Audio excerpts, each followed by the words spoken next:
Salamander.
Good morning, good afternoon, good evening, wherever or whenever you may be. This is the overnight. I'm Dean Voss, and so far, I'm the only one here. But we'll kind of stall a little bit, see if anybody else jumps in tonight. I got the little lures for the next giveaway. Little card. It's a metal card, and you pop the little lures out. And it goes with the little hook set. And they're credit card size, so you can put them in your wallet or whatever, and for emergencies.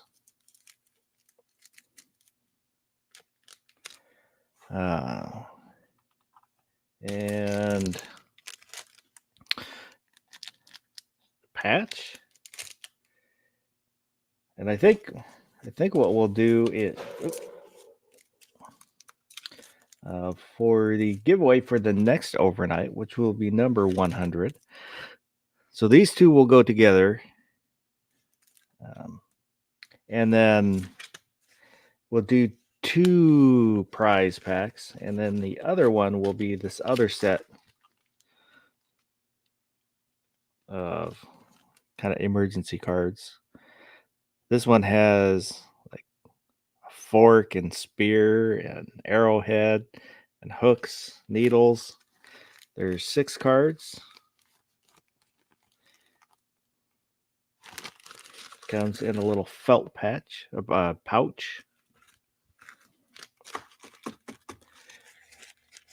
And then there'll also be a couple more patches. One of them is the See You in Hell Ghost. Let me take this one out. The other one is Don't Be a Cuntosaurus. And then there'll be other stickers and stuff thrown in. Kind of randomly picked stickers from the stickers that I've done in the past, right?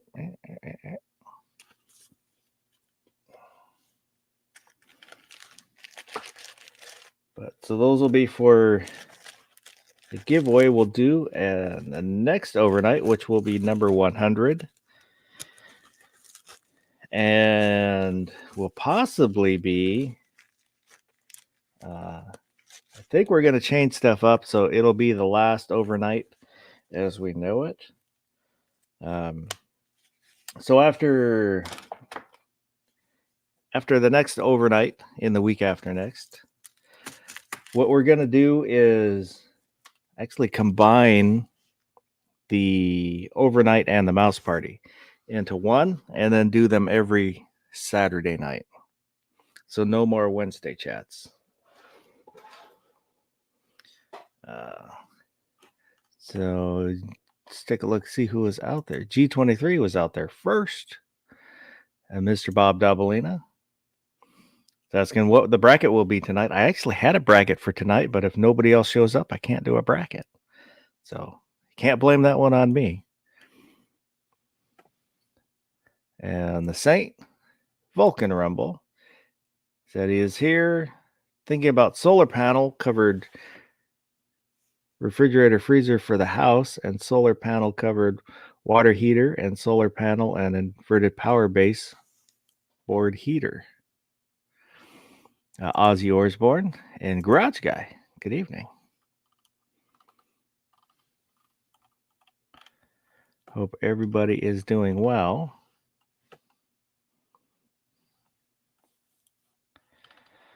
So,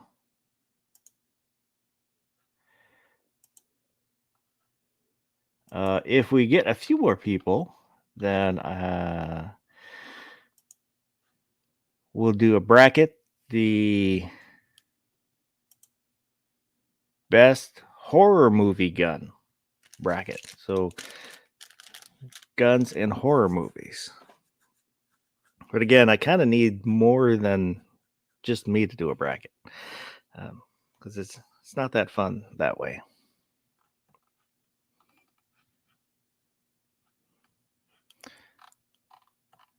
Oh, not sure what to do. I expected more people to be here. I'm not good by myself. I did.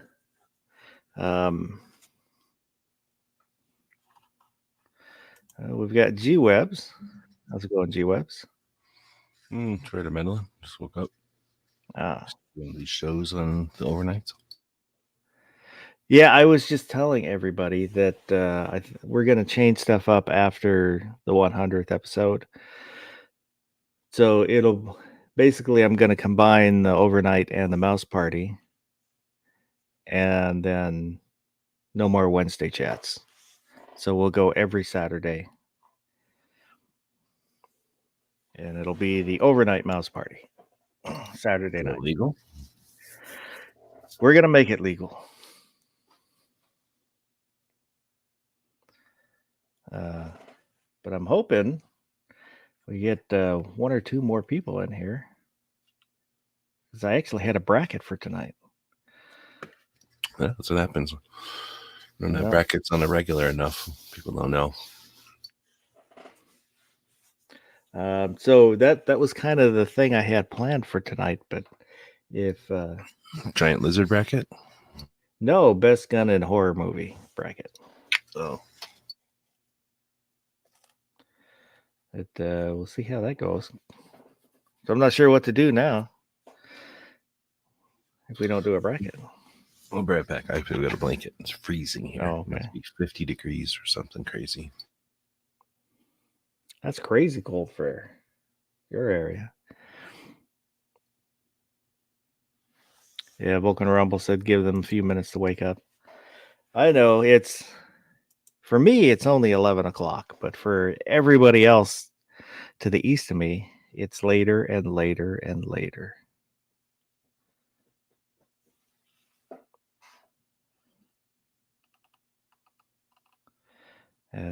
But I did get Universal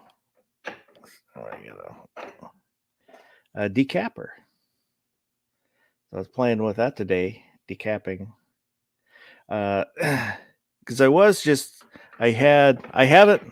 got a Lee turret press that I've never reloaded with. I've only decapped.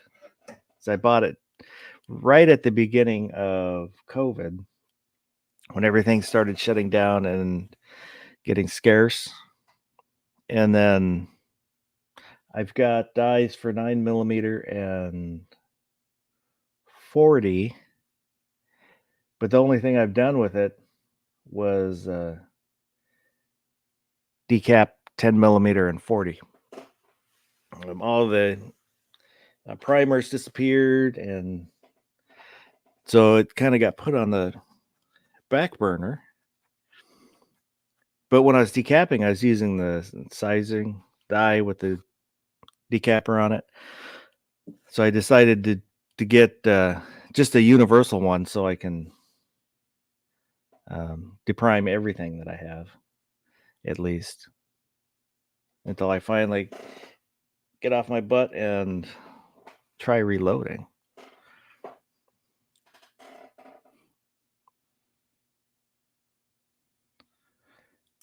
Ozzy said, I was asked by a favorite Scotsman if I own a CC. I can now say I do. It's blue and plastic, but he got a CZP01. Well, congratulations. I have a CZ75 compact, which I really like.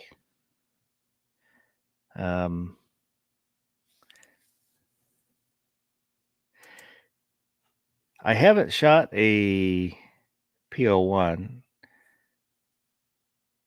I've shot the Shadow 2, which I really liked, but that's out of my price range.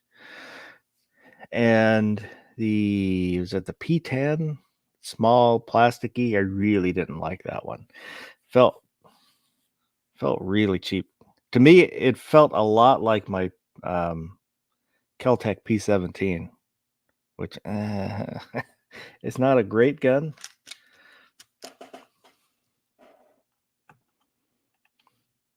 And can't wait to see what holster you make for it, Ozzy.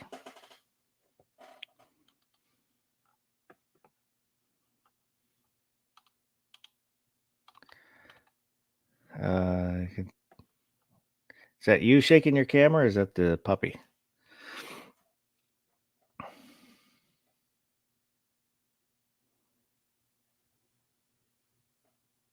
Oh, my camera freeze. Yep.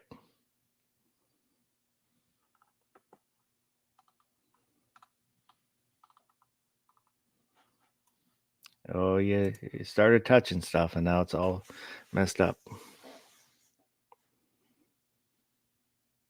Oh, yeah, exactly. It's freezing in here, though. I just woke up, and I'm like, oh, I'm going to wake up and go in that show. And then I realized it's Arctic weather in here, so I had to go grab a blanket. I grabbed a little baby puppy to keep me warm. So do you like it when it gets cold there, or do you like it hot? I don't know. I'm used to the heat at this point, so it'll take a little while, and then by the time it's hot again, it'll be, I'm not used to the heat. But we just get thrashed amongst the heat and the different temperatures, so not much we can do about it. That's probably better. I'm going to try restarting. I'll be right back. Oh, okay. So hopefully G-Webs will be back here in just a minute. Uh,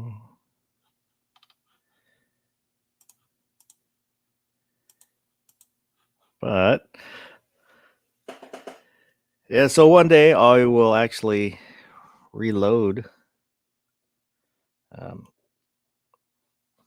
I've got a bunch of primers. I mean, for reloaders, it's not very many. I've got about 2,000, but in the reloading world, that's nothing.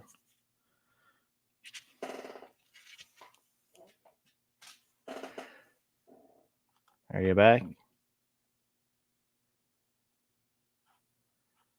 Oh, I'm muted. You don't see nothing though. No. Yeah, let's leave it off, I guess. Gunmetal Guy USA is out there.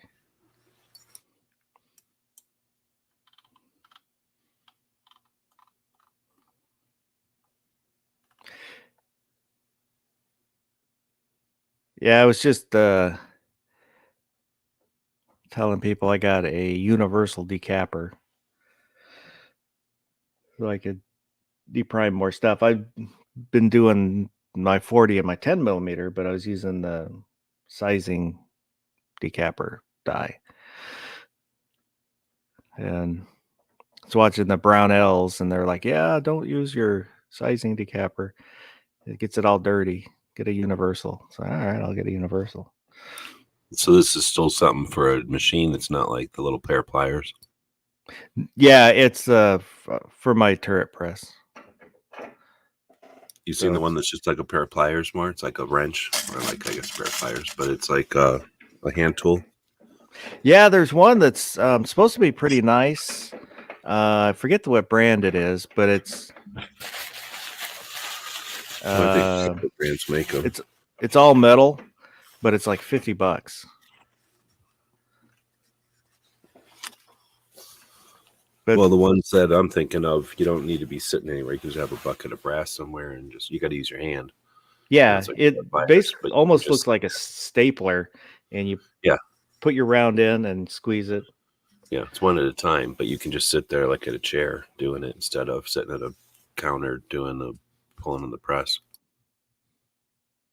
Yeah, I don't know. It's with the press, with the lever arm, it makes it really easy, pretty fast. I went through a bag of 380 this morning when I was just kind of playing with it. I did have when I first started decapping the 40, I did a couple hundred rounds, put them in the bag, forgot that I had decapped them, and then just started loading that bag up with used brass that wasn't deprimed. And once I realized that there was too much to worry about, and then I went through the other day, decapped all those, and then started marking the bag so I would remember. Justin Grimm, it's out there, said 4-barrel shotgun from Phantasm. It's his favorite horror movie. If you want a link, Justin, I'll send you one. Is that legal? I think so. All right. Let me get the banner going. So at the bottom of the screen, untactedfoss@gmail.com or the Discord server. So if you're going to be up, Justin, if you want a link, email me. Make sure I got your right address at the untacticalfoss@gmail.com. I'll send you a link.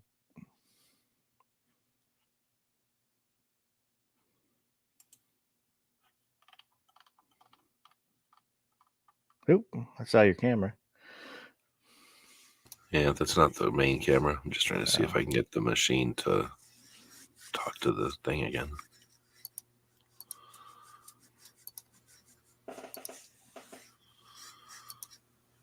It's hard to know if it's the thing or if it's the...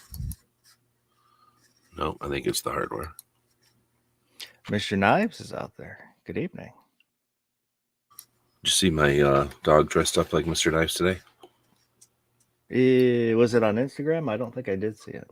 Yeah. I think I missed it.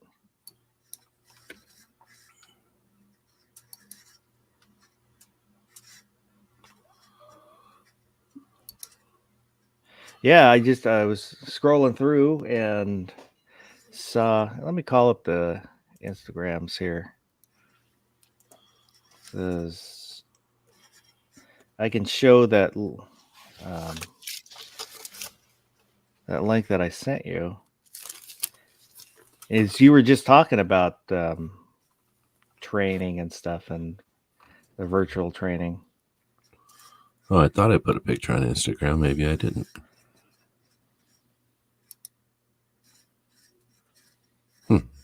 I wonder why it didn't get posted.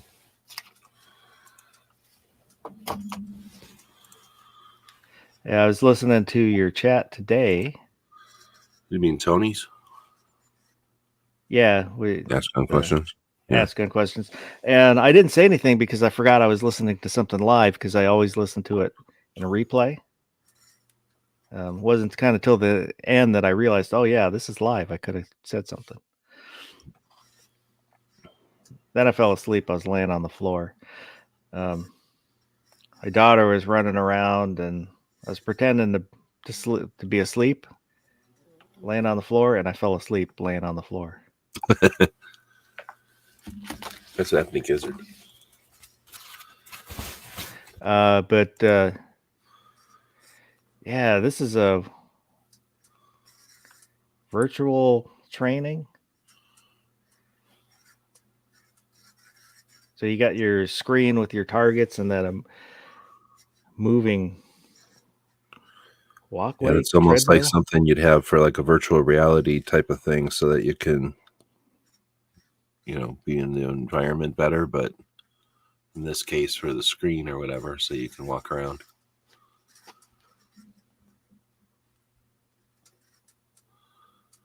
At first, I thought those were two things for like one for each foot.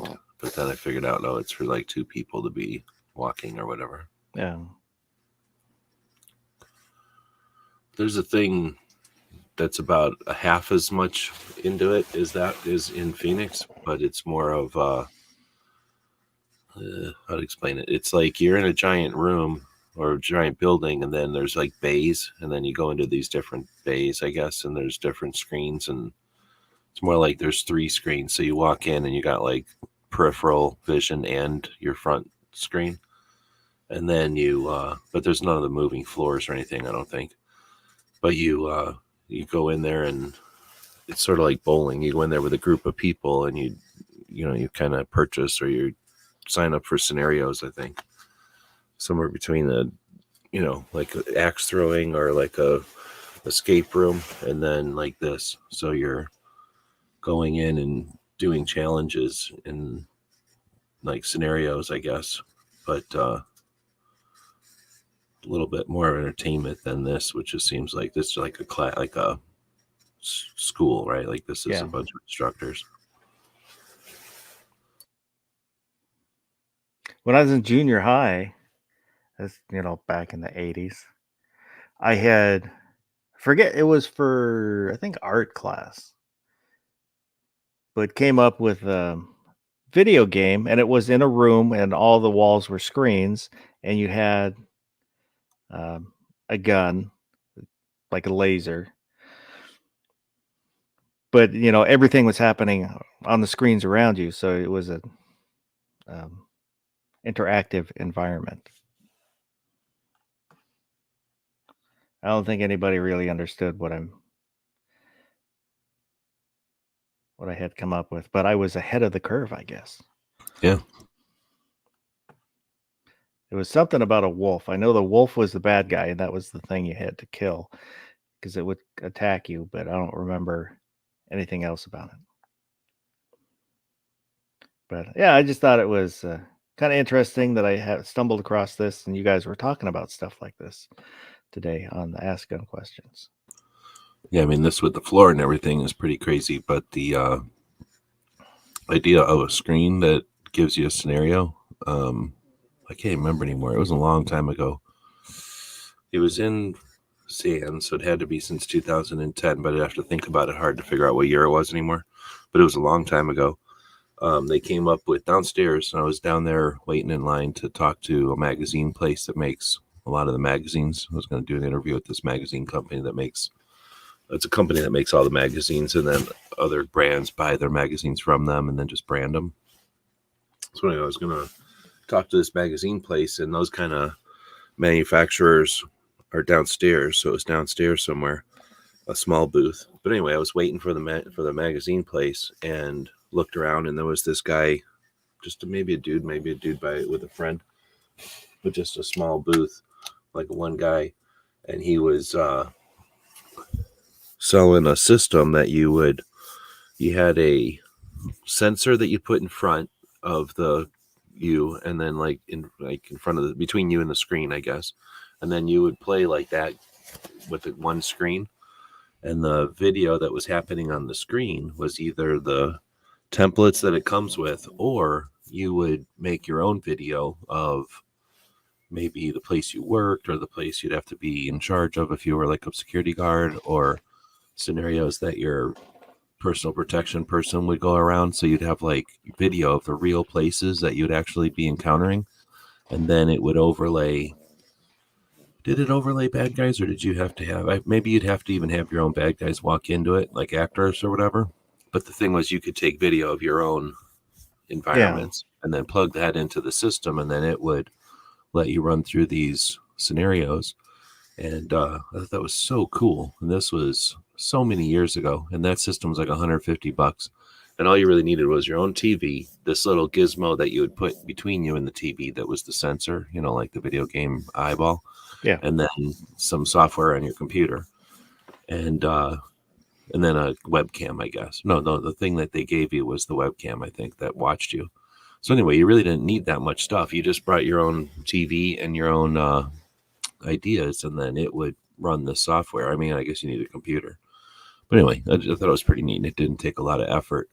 And it was like less than $200. It was crazy. I thought this was going to be the future of everything. But then, well, it didn't. It's people can't make people like training. People still don't like to do it. And the guy, I forget what country he was from, but he was like from the other country. So he had a really thick accent or whatever. And that must have maybe, he just wasn't enough to, or wasn't, what's the word, like comfortable enough to really push his product in our country or something. Well, it also just might have been ahead of the curve, so he, people weren't ready for it. Could be. I mean, even now when the things are even nicer and fancier, it's not like people are flocking to them, right? Yeah. Yeah, Justin said he has to be at work at 9, so he's not going to jump in. I guess that's a good reason, having to go to work to make money so you can pay your bills is a decent enough excuse.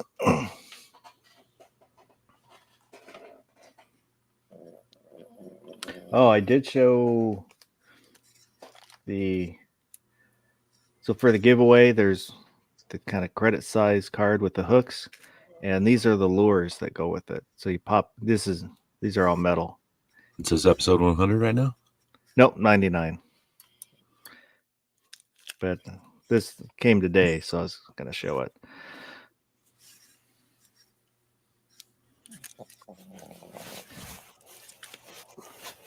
So you can put these in your wallet and be ready to go fishing for any reason, anywhere. They're too big for a secrets container, though.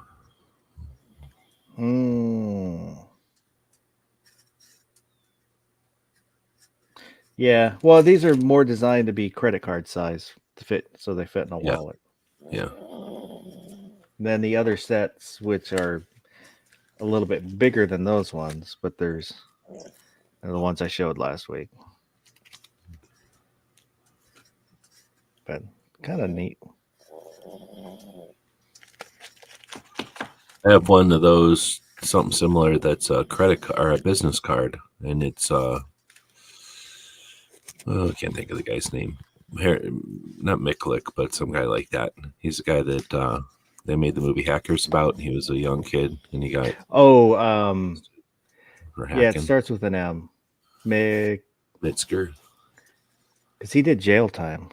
Yeah, but anyway. Then years and years ago, early 2000s, I think I heard about that. If you wrote him, give him $5, he would send you this business card back, And his business card is metal like that, but instead of being fishing lures, it's little lock picks that pop out of it.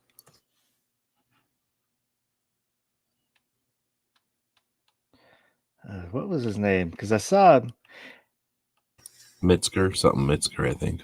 Something like that. I don't know if it's Harry Mitzker, Lenny Mitzker, Larry Mitzker, Mike, no, Larry. or no, I might be mixing up. I think I was thinking of Captain Crunch. He was another phone freaker. Yeah, that was a long time ago. This guy was since then. He probably learned from that era. Yeah, because when the guy that we're talking about, the M whatever, he was banned from using computers after he got out of prison. Yeah, just like the kid from Hackers. It was like based off of that guy's story. G4 TV, they had him on, I guess when however long his ban was. So the first time he went back on the computer, he did it on one of their shows. Oh. Back, was it? I think it was after, because it was Tech TV, and then it switched to G4 TV and kind of got crappy. But it was, he did it live on their, well, I don't know if they were live at the time, but he did it on their show the first time he went back on a computer.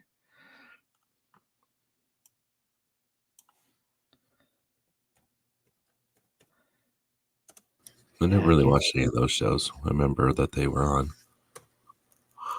I think I was working at either Microsoft at the time, so I was like, I don't need to watch some show about TV or about computers when I'm at home. I'm not going to do that.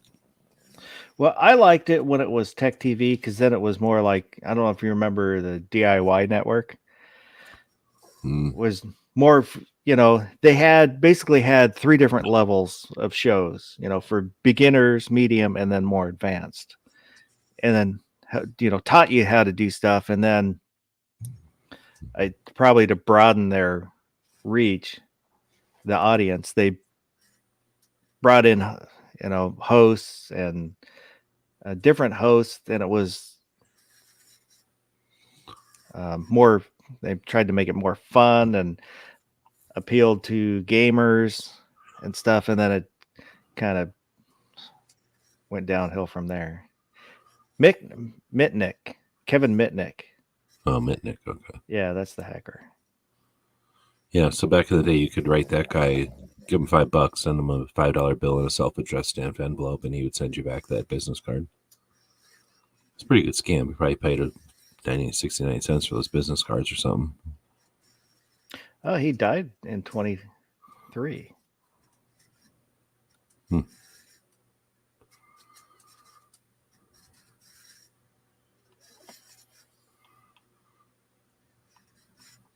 Yeah, he was only 59. I don't know what he died of, but Well, knowing something about the Clintons, it's risky. could be. Stumbled across the wrong file folder. Yeah. What do you mean, wipe it like with a sponge?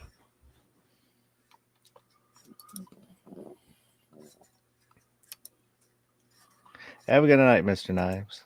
Yeah, I can't find my pictures, but I'll post them. I got pictures on one of the phones of the puppy dressed up like Mr. Knives. Well, like Leonardo, but close enough. It's the best I could do.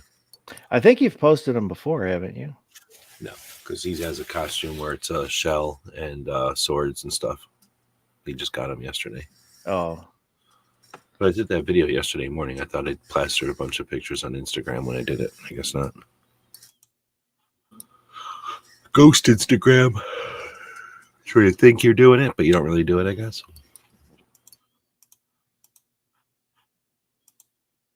I don't remember anything I do on Instagram. I'll send Artak and daughters. Well, I knew I had a certain amount of time before the truckload of chocolate showed up, so I figured I had some time, and I started taking pictures of the dog wearing Mr. Knives costumes.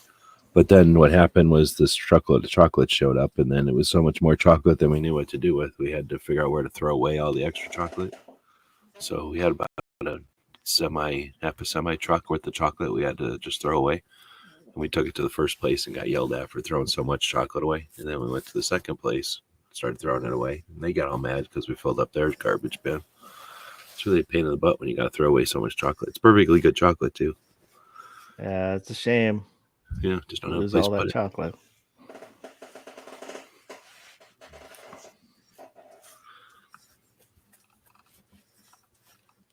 So But if one you're thing gonna I'm have not chocolate, you definitely want to dress somebody up like a ninja.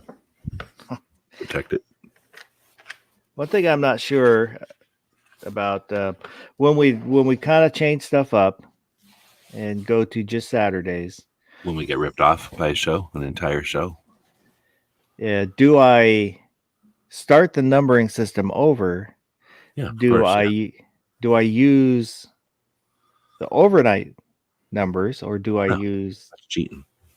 Wednesday night numbers?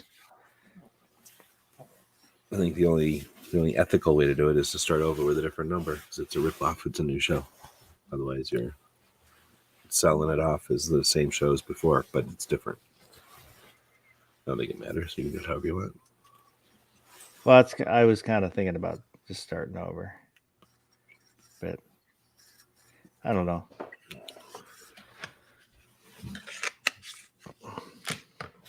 It's an opportunity to start it over with a different theme. Well, Car theme or something. It'll just be both, the Wednesday night and the Saturday. So, because the Saturday is supposed to be kind of the more serious, and then the Wednesday is the more fun. But Saturdays have kind of just turned into fun. They're not the serious topics anymore because I ran out of serious topics. And so I've been debating this for a while now on what to do. And there just isn't anything to do. I couldn't come up with a solution. So I guess it's just time to change it. So we're gonna have to talk like twice as fast. Try to get 2 shows in every week. We'll have to talk like this all the time, and a lot of time pauses because pauses take too long. But so it'll just be whatever we want to talk about, fun, and then now and again, well, if I come up with a good topic, then we can cover the good serious topic. It's just I don't want to do news of the day and current outrage. That's the overnight was more concepts and ideas. Just to give a good topic for people to think about, and reasoning, rather than just shouting, my things, my rights. I don't like this. I don't like what's going on. Shouting at the clouds. But I guess it's had its run and served its purpose, but now it's time to move on.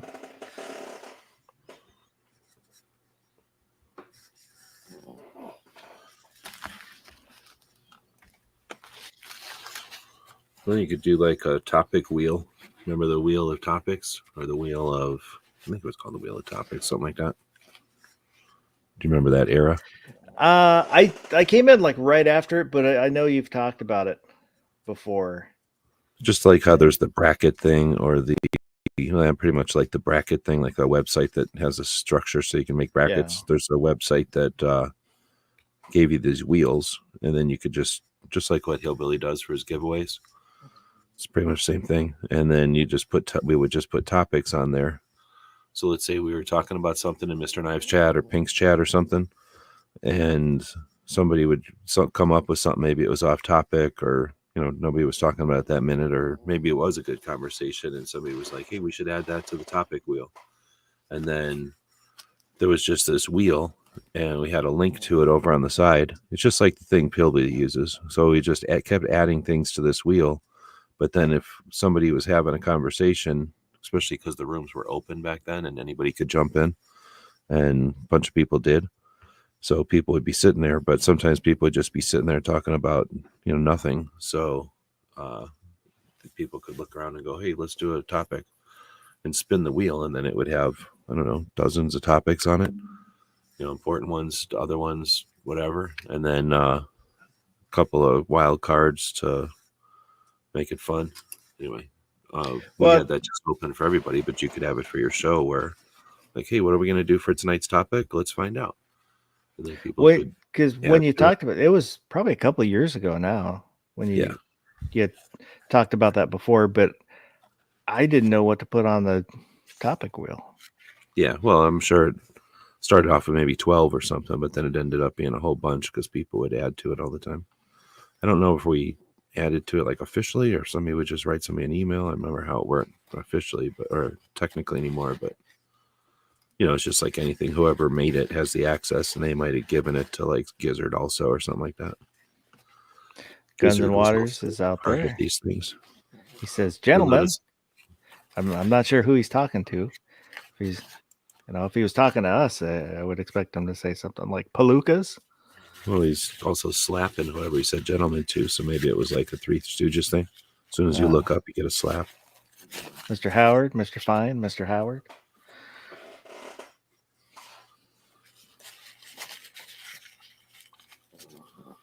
Speaking of movies, did you get any more movies in?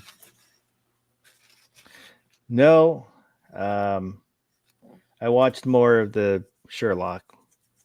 Oh yeah, yeah. That's what happens when you're watching TV shows. Unless you watch them all at one time, you're going to be watching them for a while. Yeah, I do want to go back. I've thought about it every time we talk about Night of the Comet. I think I should go back and watch it because I haven't watched it since the 80s. Oh wow. And then that's the Mac 10s from that was in the bracket. And then I thought again, oh God, I need to go back and watch it so I can have watched it again. It's a fast movie too. There's not much to it, so it happens pretty quick. I always think.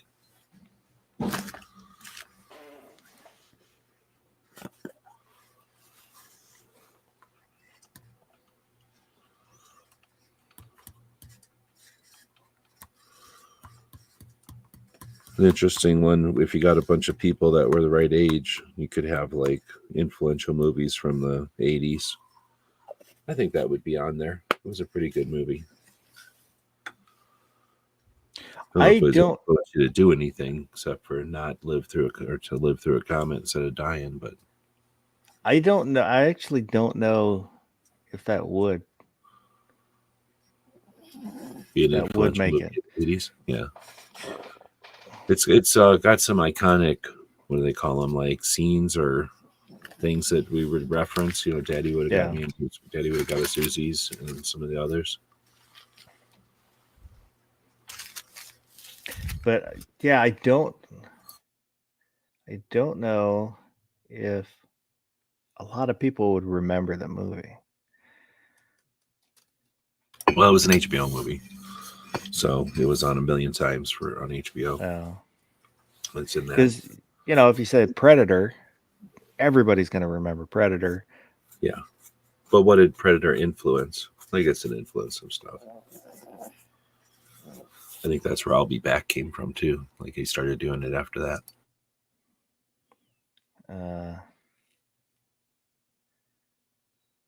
And Terminator would be on that list, I think. Red Dawn, Platoon. I fear Red Dawn is timing out. Well, maybe now, but back in the day, it was influential. Nowadays, people just aren't afraid of communism or anything. Yeah. They think it's cool. It's hip. It's the new thing. Don't be encumbered by what communism has been.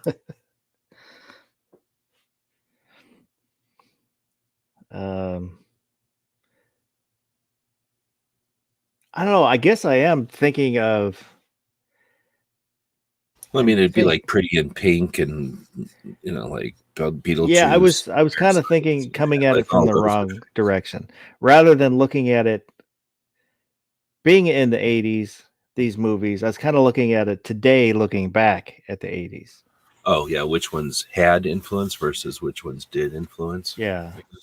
Well, that's the thing. Unless you were tendency going into the military anyway. Just the platoon and Red Dawn and Rambo, Navy SEALs, and Eh, the Fourth. Well, if you're a SEAL, like the SEALs really like that movie. Like a lot of it's SEALs. a terrible movie. Yeah, but it doesn't matter. That was when the SEALs were being introduced to the world, and if you had any inclination, well, because if you wanted to be Green Beret, that was a different job back then. That wasn't run around and do stuff. It was run around and teach people, and that wasn't what people were digging. So SEALs came in and were a thing that no one had ever heard of. And then same with Delta. Like, you know, these things were just being, what's the word? Like, not discovered, but like the public was just finding out about a lot of them when these movies. Anyway, so I think that one definitely, I hear a lot of SEALs reference that one. As many as Army guys reference Platoon or Full Metal Jacket. But anyway, those were all propaganda movies that came out, and they influenced a bunch of people to join at a time when it was all volunteer. So there wasn't like a 9/11 or something. What's the word? You know, Top Gun. Oh yeah, Top Gun for sure, definitely for sure. And then before that, Officer and Gentleman. So like there were some movies, but I was thinking of it that way, like, you know, whether or not you're going to enlist type of thing. And I've been to a lot of the thinking of Pretty in Pink and Weird Science and the movies like shooting locations for Officer and a Gentleman, because it was made up.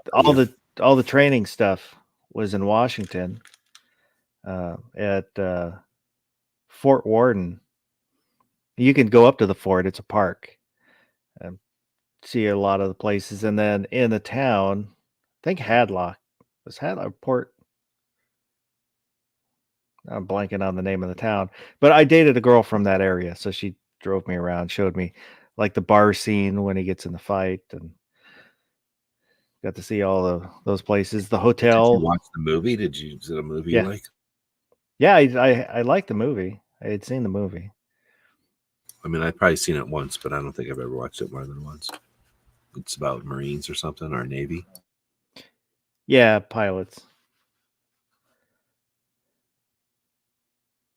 My grandpa was a Navy, and then some uncles or somebody were Navy, but I never had even an inkling of interest in going into the Navy.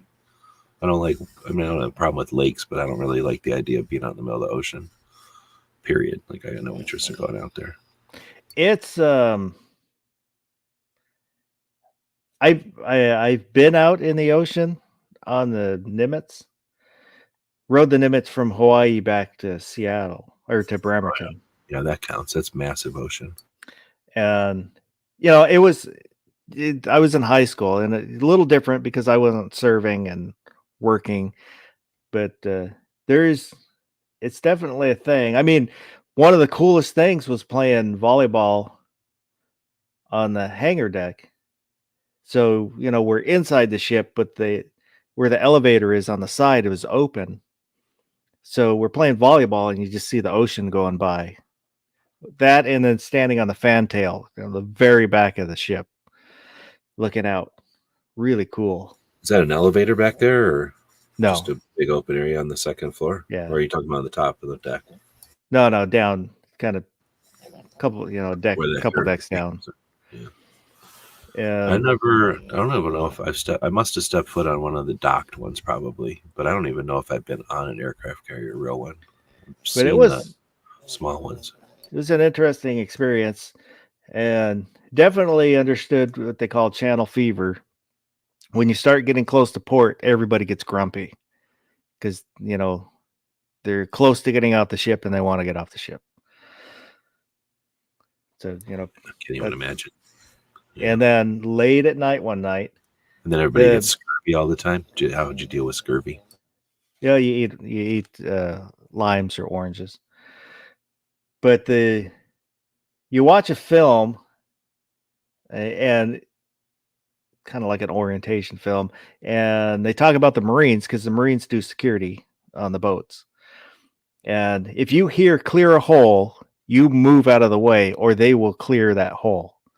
They will clear you out of that hole. You know, they'll just knock you down and run you over.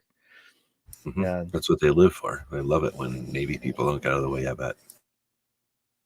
And I was up one night and I hear screaming, and then I hear clear a hole, and I was laying in. I think I was it's either in the TV room or laying in my bunk, but just hear screaming, and they took some Navy guy got out of control, and they took him down. You could hear him screaming as they beat him down.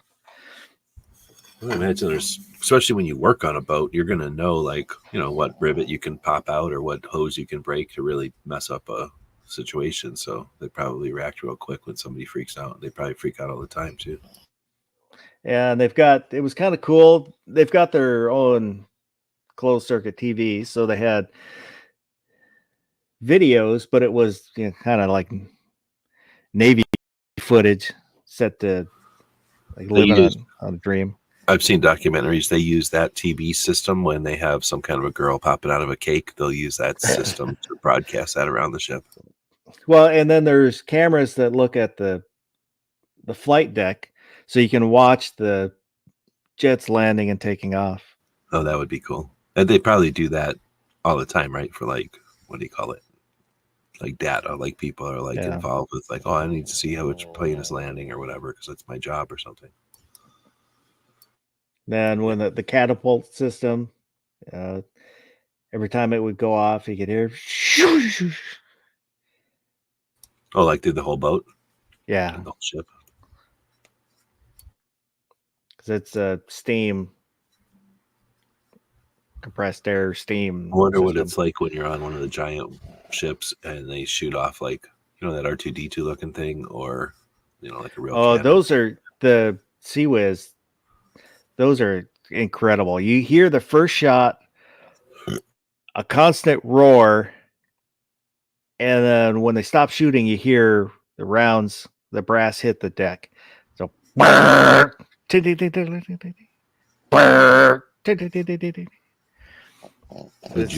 you on them when they were shooting those? Yeah. Yeah, when we got out in the middle of the ocean, they did a display. They shot those off. Destroyer came up next to us. What's that? There was something up there, or are they just shooting them off? No, just shooting them off.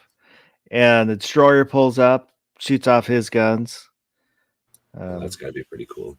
Does that rock you around on your boat, even though you're not on the same boat? Not too bad, The one that would get you is they do flybys and hit Mach 1 as they pass the ship. So you get that sonic boom. And what they would do is there's one they brought in. Everybody's watching this F-14 come in. And you're watching it, but then they bring one from behind you who hits a sonic boom. And then when the other one comes up, he's got his landing gear down, his flaps open. So he's going really slow. So you're watching him as they hit you from behind. Boom! It just rattles your bones. That's pretty neat. Now, was everybody's families or what? Yeah. Was there little babies and stuff on there then? No, not babies, but moms and dads and kids, older kids. I was in high school. I think I might have been a senior in high school. Because there's the Tiger cruises and the Dependence cruises, and I always get them mixed up. One of them is like from Hawaii back, and then the other one is just when they do they'll do a shakedown cruise, so they'll let family members on while they tool around on the bay. I've done both of those. My stepdad was a chief on the Nimitz. He was on the Kitty Hawk and then the Nimitz. Was this did he have any stories of when they went back in time and saved World War II? No. He probably doesn't want to talk about it. No, he was a Vietnam vet. His job was he was part of the team that would go out to fish airmen that went down, the Navy pilots that went down. Oh, with the aircraft carrier? Yeah. Bunch of helicopters coming off of it, probably. Yeah.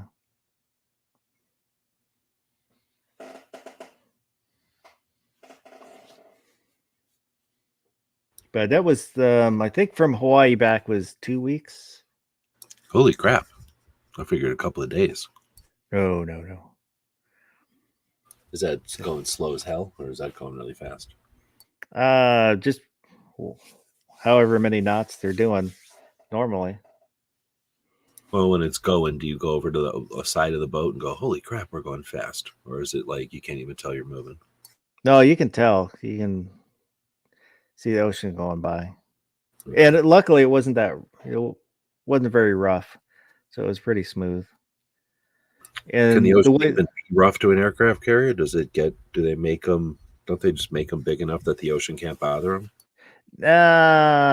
you still feel it because when you're laying in the bunks are laid out so the ship's heading into the wave, so your head and feet are moving with the wave rather than your side. Like rocking. Yeah.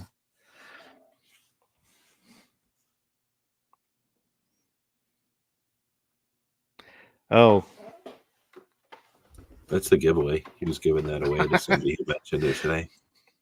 it is a shield. That's the box for the M&P.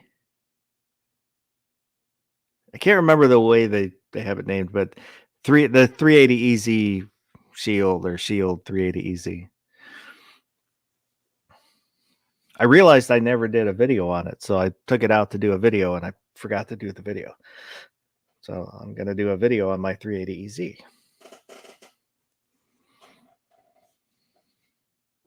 I need to get some range footage of it. Taking somebody in the morning to the range. He has shot before, but I don't think he's gone in a while. So let him pick out some guns and we'll go to the range and shoot, have some fun. But yeah, there's so 380 box. Below that is the Beretta APX A1 carry box, and below that is, I think that's the Kimber box. I need to. So you keep all your boxes for all your guns? I do.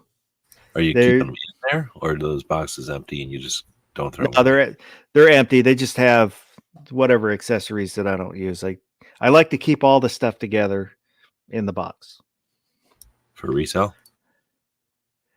Yeah, but I like to keep all the stuff in the box. It goes upstairs by the other safe. I mean, I've got boxes for a lot, electronics in a closet. There's a box closet because I keep all the boxes with the stuff in the box. So I'll keep my instruction manuals sometimes. I think I got boxes and boxes of instruction manuals, especially like back in the day, something like complicated. You'd want to have the instruction manual or a piece of electronics. You'd want to have that. But the boxes get to be, like you say, like that can take up some space when you start to get a collection going. FUKUYT is out there. Good evening. Yeah, if there's a manual for electronics and stuff, those go in a folder. So all the manuals are together. So if I need to look something up, I know where to find the manuals. I like to keep the box though, because my box is massive at this point, and I don't think I've ever looked at the manuals ever. If I didn't look at it when I bought the thing, or if I didn't need it, you know what I mean? I've almost never needed to go back. And if I did, the manual was not in that box. It was out wherever the thing was, because I'm referencing the manual, Yeah. So I'm thinking of ditching my box of manuals. Oh, I need to keep them.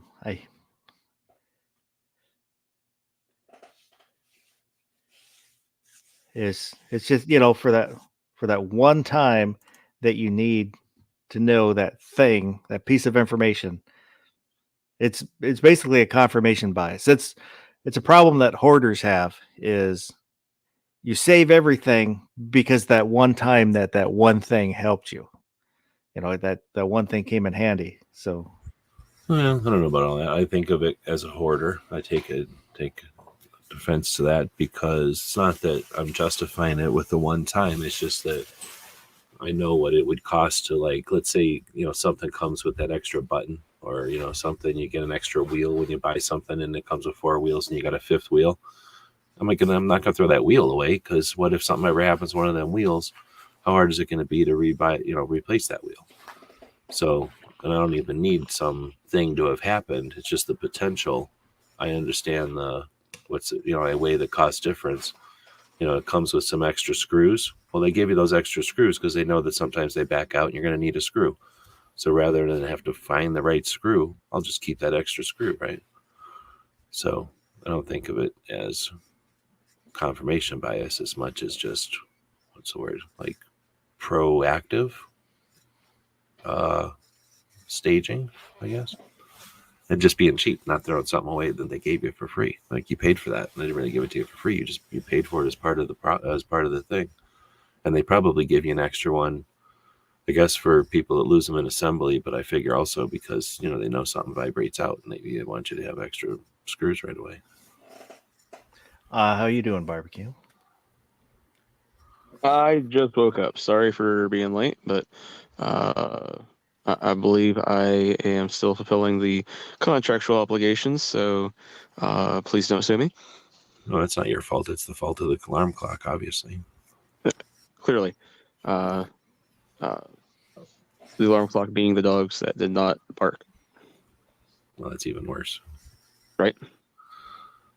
You know what? And I have no idea what is being talked about. So. Oh, you triggered a whole series of events. That's what's up. I don't know. It's sort of like a hidden game show is about to happen. Is 3 enough? I don't know. It's also an hour in, so I figure it's tentative, but potentially we have a show-altering situation about to take place right now. I would imagine if an audience was interested in being shook, if they were interested in being essentially grabbed by the shoulders and shook, then this would be the time to say, we're awake and we want to be shook. This is not the time to be silent. So it happens once in a generation. You know how that comet's going around that's not going to be wrecked for 80,000 years? We're talking that kind of significance. This is what Barbecue just triggered right now. So I'll ask Barbecue, is 3 enough? 3 is usually a complicated puzzle. It's like a word game that has consequences you can't imagine. I hear most things are better with 3 instead of 2, so. Well, I feel like it might be. All right. Get out! Get out! Oh shit! Oh my god!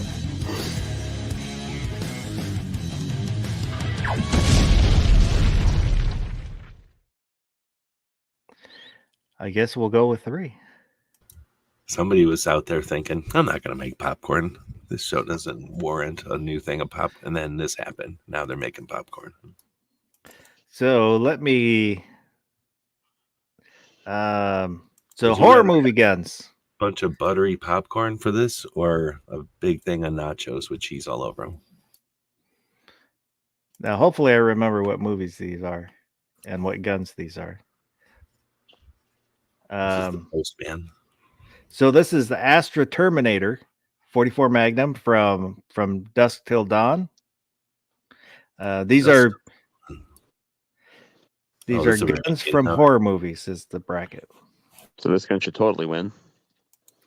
Then there's the Benelli M4 Super 90 from Zombieland. Really do like that gun. But 44 Magnum. Beretta 92 FS from Scream. Nope. 9mm versus 44 Magnum. Like, come on. M1 Garand from Jaws. All right, pretty sweet, but the M2A1-7 flamethrower from The Thing. Interesting. The M72A1 Law rocket launcher from Maximum Overdrive. I feel like you're trying to get smaller and smaller pictures every time. Well, The goal is to get a picture that shows the gun well enough so you can see it, but Yeah. I'm kind of stuck with the pictures I find. The M134 minigun from Predator. I wonder what'll win. The MAC-10 from Night of the Comet. That's what I'm voting for. The Sage Control Ordnance Deuce Revolution. It's a double 40 millimeter launcher from Underworld Revolution. It's kind of sick. Stoger Coach Gun Oh, God damn it. from Army of Darkness. He says I think he calls it a Remington, but it's a Stoger. Smith & Wesson 629 from Silver Bullet. Smith & Wesson 3913 from Constantine. This is Constantine. I like the 3rd gen Smiths. Triggers are crappy, but I love the look of them. They're very pretty. Smith & Wesson Model 15 from Halloween. What's a 15? Bigger than a 10? 357. Okay. William Moore and Company 8-gauge shotgun from Tremors. Whenever the shotgun's bigger than 12 gauge, it's automatically badass. I don't know if you count a documentary as horror, but whatever. Winchester 1866 from Shaun of the Dead. They had a This yellow is boy? And Winchester Model 67 from Friday the 13th. It's a 22. It was actually kind of hard to come up with guns from horror movies. One, movies A lot of knives, probably. that people know, and then pictures, a gun where I could find a good picture so you can see the gun. You totally should have chose Merrill's bat from Signs. And then these are all real guns rather than, sci-fi made up guns. Yeah, made up stuff. Yeah. Although 9mm is kind of like it's made up. Mm-hmm. But we'll let it slide. Like a children's book. You did really good work on this. So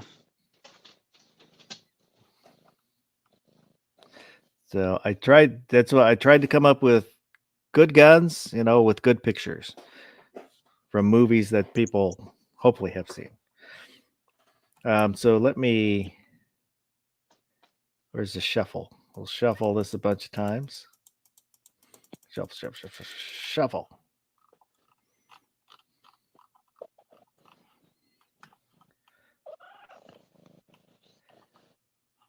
Guns of Water said 2 44 Magnums in one bracket. 88 Magnum level bracket. Streams America.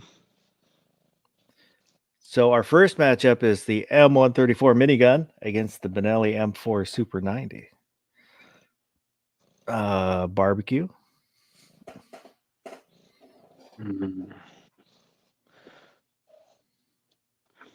Kind of partial to Zombieland. I'm going to go with the Benelli. Benelli? Yep. So one for the Benelli. G-Webs? I don't have nothing here nor there about Benelli, but I don't like shotguns that much, and I like Predator, so now you're going to have to break a tie. Uh-oh. It's almost like we should have 4 people in here so that the audience can be tiebreakers, but I know. just saying. I mean, theoretically, they could. If us could be like, I don't want to have my vote count. I'm going to send it to the audience. But that would be a cop-out. Woods voted That's for true. the mini. That's a play we could get the audience in on. Well, I'm going to vote for the minigun. So. Yeah, I figured that was going to happen. I do like shotguns. I am not anti-shotgun like some people. I do not hate them as some people do. But the minigun. I don't hate them as much as they've just disappointed me. Guns and Water said he likes the mini too. So Smith & Wesson Model 15 against the M72A1 Law rocket launcher. Barbecue. Who's it go with? It's a grenade launcher. A rocket is propelled. A grenade gets kind of lobbed or thrown, but a rocket has its own engine, so there's a difference. Well, the Laws do have their own engine. Oh, I'm thinking M72. I'll shut up. Or I'm thinking of I'm thinking of an M203. So an M72, or no, I'm thinking of an M203. I'll shut up. I'm thinking of an M203. So, rocket launcher would be kind of badass, but Smith Can and I Wesson go get my law? Is that something you can show or no? What's that? Do you think you could show a law rocket, or do they count that as a gun? Doesn't even. You look have a like tube? Yeah. Hell Like yeah, two we'll show it. tubes. There, Oh, okay. the Okay. algorithm's not going to know what it is. I'll be right back. Oh, I have to restart. So I'm voting law and then Mac 10. I'll be back. Okay. So we'll give that. So barbecue, what were you saying? I'm gonna go with Model 15. Model 15. You got to go with a snubby. I'm gonna have to go Law rocket launcher. I'm from that age where that was the No, cool thing. Again, I already knew it was a losing battle when I voted for the Model 15. Part of it was a sympathy vote. Part of it was like, it's just a fun little gun. I do like the Smith & Wessons, but just growing up, that was the Law rocket launcher was the thing. The tube, you pull the tube out and then you it's in the 80s Yep. action movie trope.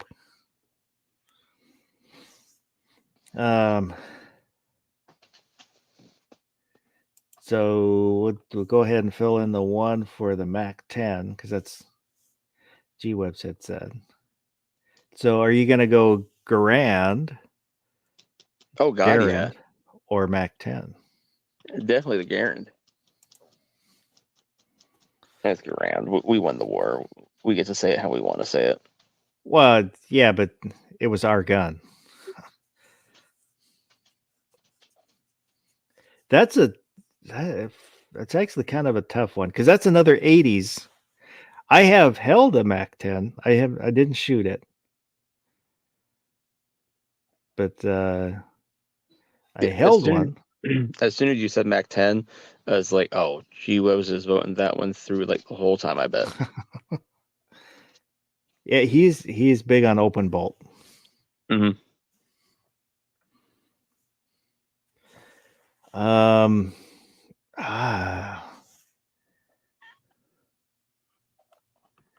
not sure. This is actually a tough one for me. If I had the choice of buying either, I would buy a Garand over a Mac 10. 1,000,000%. But again, the Mac 10 is, in all the 80s movies, Guns and Waters, adjustable sight. I'm guessing Mac 10 is what he meant. Woods Mac 10. Mac 10 is the most 80s bad guy gun.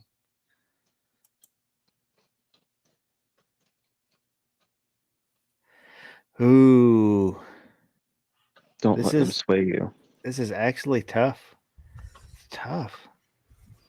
I feel like you should just piss everybody off and go get a coin and flip it. No, that's a cop out.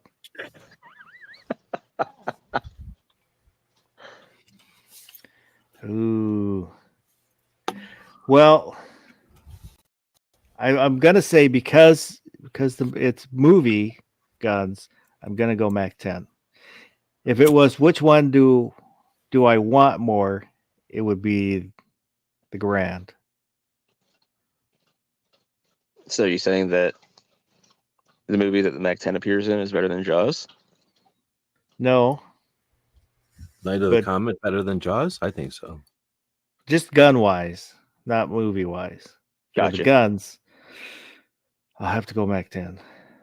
Did you find your tube? I mean, after all, the Grand explodes great white shark. So, Yeah. well, What? it explodes an air tank that explodes Which the is- shark. You can show it. You can show your law tube if you want. Here, let me bring you up. what So I'm caliber? missing the caps. Oh, I'm missing the caps on this one, but this one is my good one. I have two, but this one has. So when you get one, it has the instructions right on the side, so you don't have to know how to do nothing. But you put one hand over the sights. I should have it this way, I think. One hand over the sights. Oh, I got this. This is backwards. This is the back side, and this is the front side. And then I think you're supposed to put your other hand here because this is going to flip up. So when you pull back on this outer shell, the rear sight pops up, and then the front side flips up. puppy knows it's going down. Yeah, he's like, okay, we got to take care of business. If I would have done that in one movement, it'll lock into an open position. I don't have the strength the way I'm doing it right now. So then you got your rear sight. It's all dirty and dusty right now, but that's a piece of glass you can look through. It's like a little peep. And then I'm missing the piece of plastic. My other one has the piece of plastic, I think, but there's a little piece of plastic that looks like a protractor or something. It's got a bunch of lines and shit, but you can see through it. So that flips down into there. And this flips up from inside of here. And then you're going to pull this guy forward to cock it. And then this is your trigger. So you come around like this for your right hand. Oh, I don't know if you can shoot it left-handed. I think you can. But we all shoot it right-handed. And then you're pulling down on that trigger. And then there's a rocket in here, like you said. And something in there smacks You just something. pointed to rocket all of us. No, I'm pointing. You're looking at the butt of the rocket. This is backflash. You'd all die from that probably, though. And That then you is throw awesome. it away. Then you're supposed to smash the shit out of it, but it's made out of fiberglass. This whole part is aluminum, and then the internal sleeve is aluminum, and the external is all fiberglass with a bunch of aluminum on top. And they're like, then just smash it against a tree. Like, yeah, right. You can sit here for an hour smashing it against a tree. I don't think nothing's gonna happen to it. But then we were supposed to run a vehicle over it. So then, if you do want to take it apart, this is the take apart the thing. And then you smush it back together. And then somewhere around. Oh, great. Then I killed my camera, I guess. Yep. My computer's very tender. Right before it's actually closed is when you push the two sights back down so that they go into their respective holes or slots or whatever. And then this one is a trainer for like manipulating it. But then there's also a sub-caliber trainer that you shoot that has a I forget anymore. Is it a 5.56 round or something? I forget how it's actually in there. But you shoot a thing that mimics the trajectory of the rocket at like a target downrange because they don't want us wasting a bunch of money on rockets to learn the thing. So anyway, there's two different kinds of trainers for it, and I have just a regular open tube. The other one has, it looks like someone clogged it with a bunch of dirt or something to make the sub-caliber one. It looks a lot different. And then they paint all over them on yellow. The yellow paint on it indicates that it's dead also, or inert. But this one is cool for two reasons. It doesn't say inert all over it. So unless they were selling them or using them for something, they didn't bother to stencil them with inert. But I don't know if you guys remember Iraqi veteran 8888. Is that guy still around? I think so. He had a store that he worked at. So in 2012, we were driving around and we hooked up and met him at like Halloween. It was right around this time of year, actually. R.I.P. Barry. Yeah, exactly. So when Barry was still doing his thing, we were hanging out at the gun shop, and they had that thing on the freaking hanging off the ceiling with a price tag on it. And I went, "Is that really for sale?" And they're like, "Yeah, because they probably live where there's a base or a fort or something where they shoot those things all the time, and they're probably a dime a dozen. But out here, there is nothing like that. Like, we don't see these things very often at all in gun shows. And when you do, there's a lot of money, even back then, for one that has this many parts still on it. Because a lot of times all those parts fall off, or they take them off. I don't know, but they just fall off, and going through classes so many times. Like this one already lost its caps and stuff. So anyway, he was hanging off the ceiling, and I'm like, I'm buying that. And then I think they may have given me a discount even, or like not charged me the full price. And I was like, heck yeah. Like, number one, I'm getting a good law. My other law is really bad. Like, it opens and closes, but it doesn't even have hardly any of the parts this one has. And so I was getting a better law than I already had, and I hadn't seen a tube in forever. And Barry grabbed it off the ceiling for me. He climbed up there and pulled it off the ceiling, and we were bullshitting. So that's my law tube from Eric's store back in the old days, back in 2012. How much do you think I paid for that? How much would you pay for that? I don't know. I bet you paid like $45. Oh no, more than that. They were Say hundreds. 100. Yeah, they were hundreds back in the day. I don't know what they cost now, but I God paid like $9.99 or something. I think is what I had. They might have charged me less though. But I was like, whatever. I mean, I'm buying this if I seen it at any gun shop. But Mm-hmm. That is cool.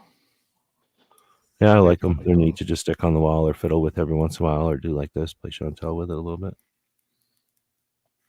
I was the last. Whenever we went through basic, we shot them, and then they're like, I don't remember. I remember hearing it, so I don't remember when they made a big deal about it. But they're like, "You're the last." Like, I think they said something like, "I don't know why we're even teaching you these.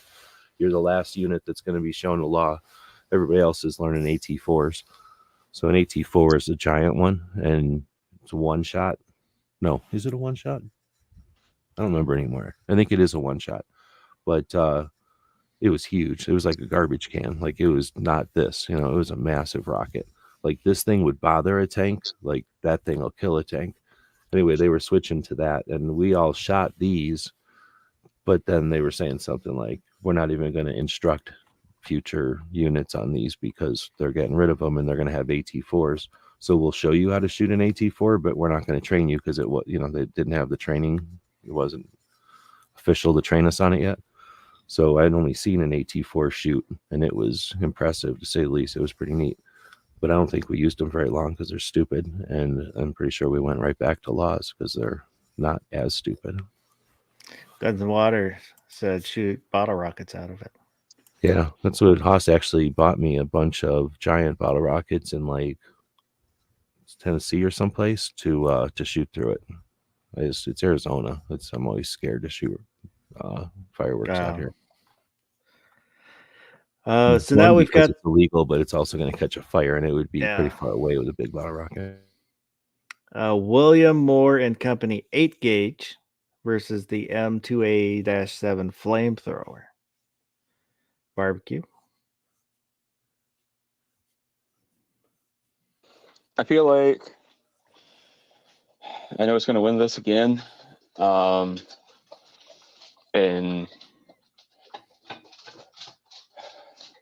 I'm going to have to go with the 8 gauge again. It's from a documentary, not a horror movie, like G-Web said. And anything that's over 12 gauge is automatically badass.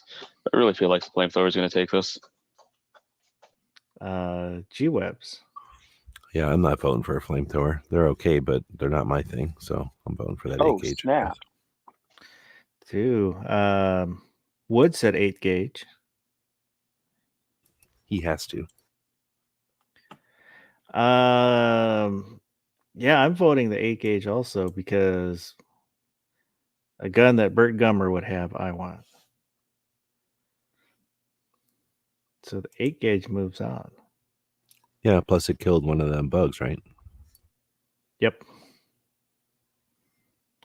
What so if now it turns out the bugs from that movie are the bugs from Starship Troopers? Just came here and were hibernating or watching us or something. Are the bugs from Slither just the little tiny infants from Tremors. I don't think I've seen that one, or if it did, it was a It- long time ago. It was a pretty bad horror movie. It's about these aliens slugs. that crash into like this backyard, and then people go to check it out, and they just shoot out of this pod type thing and burrow into your chest. They look like little pink tremor bugs. I haven't seen the movie, but I saw a picture from the movie while I was looking up guns.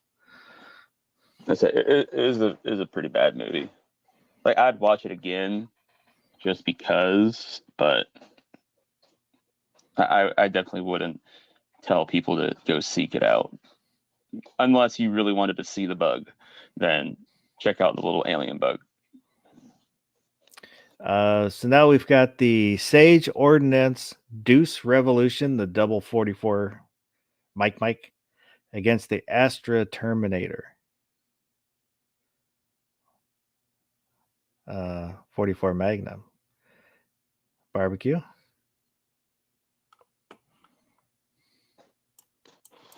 Oh, so both these are 44 megs? No, 44 millimeter versus 40 millimeter. Okay, that's what I thought it was a 40 millimeter, but you said 44. I was like, I had to 40 Mike. Had to scramble my brain. Yeah, I'm going with the Astro all day. 44 meg.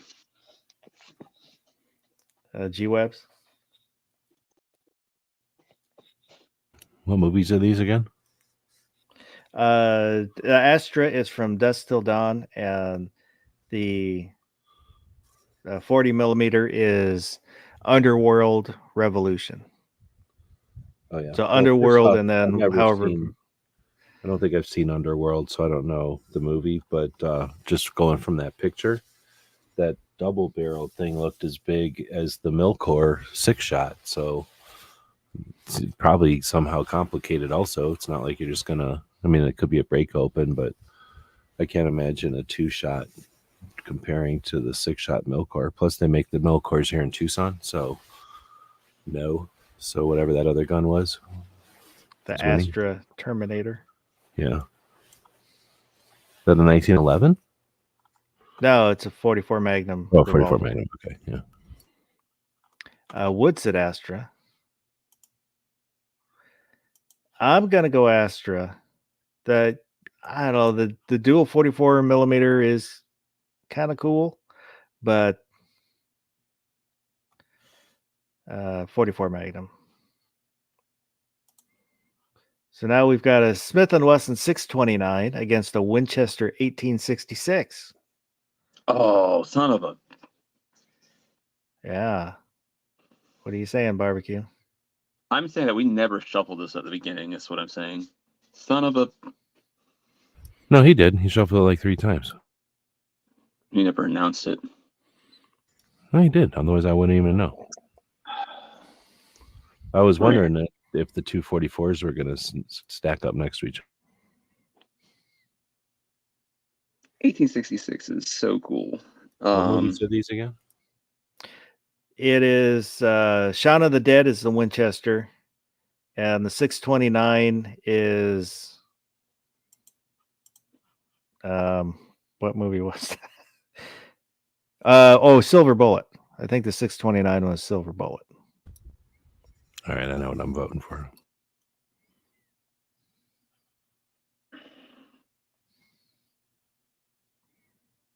But you have really put me in a dilemma here.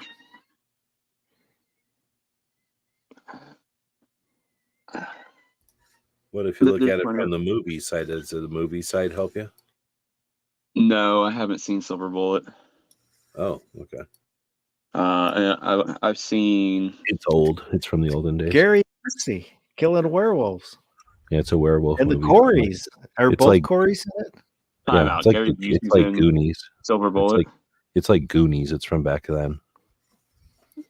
You had me at Gary Busey. Like, I was already gonna say like there's plenty of other lever actions out there. Like, while the 1866 is freaking awesome, 44 Magnum, baby. But like, now knowing that Gary Busey was in Silver Bullet with that gun, Well, like, it's definitely going with the 629. it's pre-motorcycle accident, so he's goofy but not crazy. That's okay. He may or may Gary not be a Busey is a werewolf. national treasure. Which one are you going for, G-Webs? Well, one movie's made in Europe, and they use our guns even though they're made illegal over there. And the other movie is a 44 Magnum. So, yes, 44 Magnum. Yeah, it's the Winchester is in a bar called, I think the bar is called Winchester. It hangs on the wall. I mean, it was an okay movie, but I don't mind that guy. But they're made in Europe, so half the jokes I don't get. And then I'm not a big horror movie fan, so I've only watched that movie once. But all the Europe stuff again, I'll stick with the USA movie. Where's the that Saints- Silver Bullet? It's made up by you, isn't it? I'm not sure. It's probably Oregon. I got the impression it's like Goonies. For some reason, I think of it like Goonies. I think it's Oregon or Washington. The Saints said 629. Wood said 629. Guns of Water said tough choice. I'm going to have to go 629. If I were to buy one, that's the one I would buy. 629. Oh, if I was gonna buy one, I'd definitely get the 1866. Yeah, Just what are you because- talking about? You buy like 12, 16, 629s with that money. Well, there's that, but it's also the fact that if you came across an actual Winchester 1866, I mean, you're never gonna come across one again, probably. How cool would it be to have one from like, the 1860s? Oh, yeah. Silver Bullet was filmed in North Carolina. Oh, crap. I guess I'm way off. Maybe I am just mixing it with Goonies. Does it change your vote? No.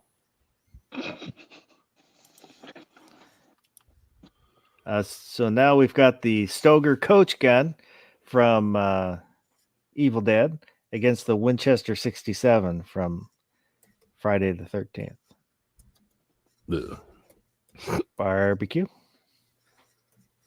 So a Said- 22 against a shotgun. Yeah, we're going coach gun all day.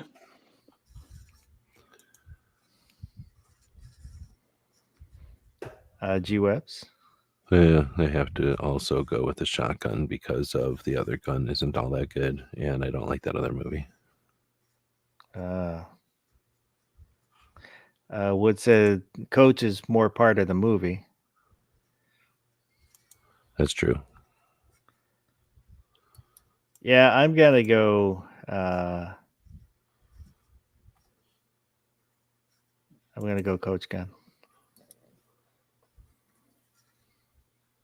So now we've got the Smith & Wesson 3913 against the Beretta 92 FS. So is that a battle of the 80s? Was third gen start in the 80s or is it 90s? Probably 80s. But I'm I not think sure. 80s. A barbecue? Oh, we're going with the third gen Smith. Third gen Smith. G-Webs. I'm no fan of Beretta, and I'm no fan of Smith, but you guys like Smith, so I'll give you that one. I don't need to fight you. Wood said Beretta 92.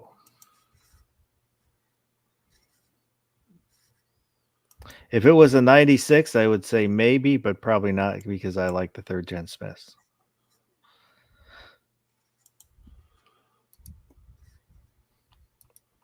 So now we've got the M134 minigun against the Law rocket launcher. That's an interesting M72A1. one. Barbecue. What is it versus the rocket launcher? Minigun from Predator. So it's a portable minigun, like a handheld minigun. Mhm. Versus a single shot Law. I'm gonna go with the minigun. Throw away after you use it. One for the minigun. G-Webs. Although in a lot of movies, you shoot your gun and you just throw it away as if it was a law, like if it was a one-time use item. But yeah, I think I'll go with the gun you can shoot over and over again. It's worth $1 million versus the thing you can shoot once and then it's useless.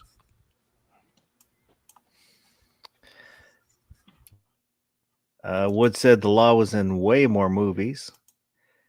Guns and Water said mini-me. I guess.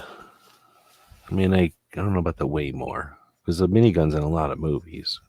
I would think the law is in more. The law has been in more movies for sure, but the minigun's been in a lot of movies. Is all I'm saying. Like that would be if you had to pick a gun that or a thing that's been in as enough movies as a law, except for like an M16 and AK-47, of course. I think. Anyway, I hear you. I'm gonna vote law. Yeah, I mean my vote doesn't matter, but just I don't know. As a kid in the 80s, it was before the minigun. It was the law. I am the law. So now we've got a Breaking the law. Mac 10 versus the 8 gauge. William Moore. Oh, Barbecue. 8 gauge. 8 gauge. G-Webs. Mac 10, not even Mac close. 10. For Yeah, both the movie and the gun.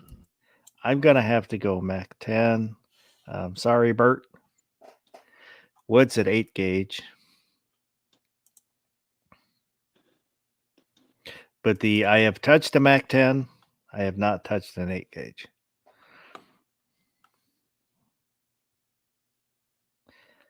So now the It's like Astra. voting for your own wiener because you haven't touched boobs yet.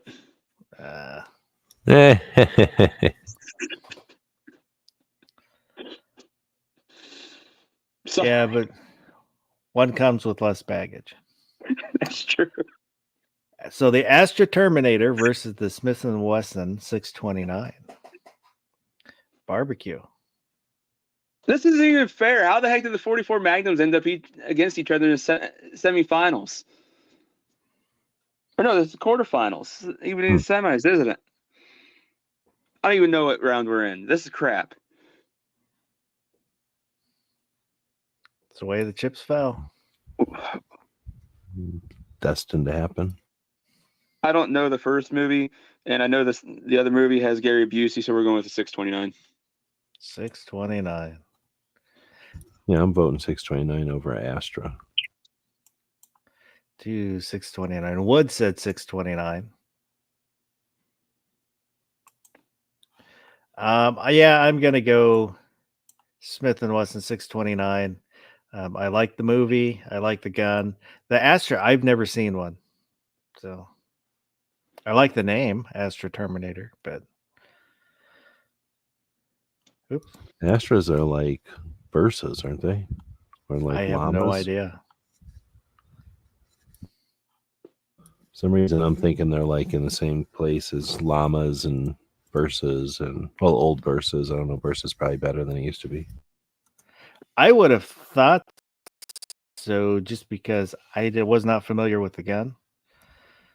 So I mean, if Astra's the manufacturer, I think it's a Spanish. It's either Spanish or South American.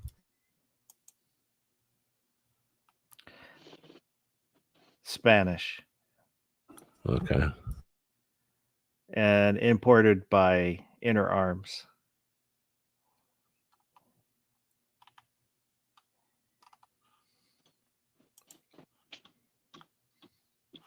Wood said Astra hates America. I've The heard that too. 629 does not. It was their company logo for a while, which was very awkward when you'd buy one. That would be engraved on the box. So the Stoger Coach gun against the Smith & Wesson 3913. Barbecue. You got to go with the Coach gun. Coach gun. Hail to the king, baby. G-Webs. So a Well. shotgun you don't like versus a Gen 3 you don't like. Yeah, exactly. So since I don't drive coaches, I guess I'll go with the Smith & Wesson. Smith & Wesson. Wood said Coach gun. I feel like coaches are too bad for the environment because of all the extra effort it takes to wipe up the horse poops. Nobody I'm pays gonna attention to that. I'm gonna go with the Smith. That's the one I would buy if I had the choice between the two. Did you hear the ASMR right there? I did. Oh, that was me pouring I'm trying to think of the name. Aegis gun cleaner into a dry ass 9mm. Why would you waste the Aegis?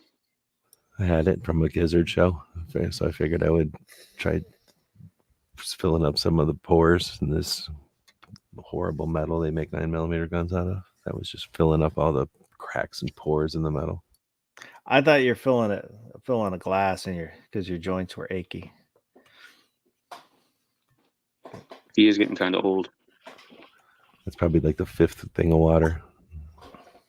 Like that thing of water you're drinking, I had to fill that like 3 times already. But it's Arizona. We dry out here. So now the minigun versus the MAC-10. Wood said he has a Stoger because of not Evil Dead, Army of Darkness.